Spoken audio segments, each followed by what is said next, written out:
Alright, so looking at example 1b, it says to rotate the triangle EFG 180 degrees counterclockwise and label it E prime, F prime, and G prime.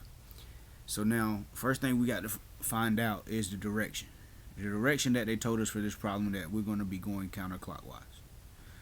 And then they told us it was at 180 degrees. For 180 degrees, we treat that as 2 turns. Okay? Now, looking at the problem, the first thing we need to do is get our order pairs for each point. So if we get the point order pair for E is at -1, 2. F is at 2, 5. And G is at 3, 2. Alright, so we know the degree, we know the direction, and now we also know the points. So now let's look at what rule will apply to this problem. Because we're doing 180 degrees, we look back at our notes. 180 degree counterclockwise direction is the same as 180 degrees clockwise. And that rule states that if we take the original order pair, we keep the order of X and Y. Only thing different is we just change the sign. Okay, so now let's look at the points that we have listed.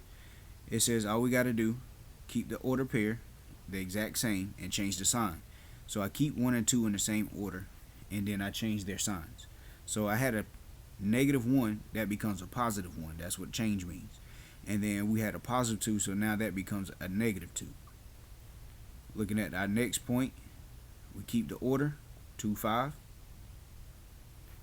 but now we have to change the signs. +2 becomes a -2, +5 becomes a -5.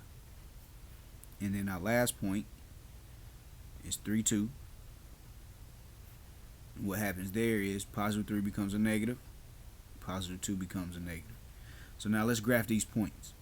Our first point is at +1, -2, and that's going to be E prime.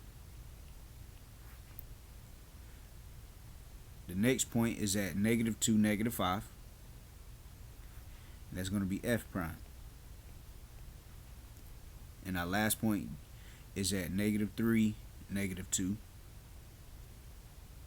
and that's going to be G prime. And we connect our dots. And that's us making 180 degree counterclockwise rotation about the origin.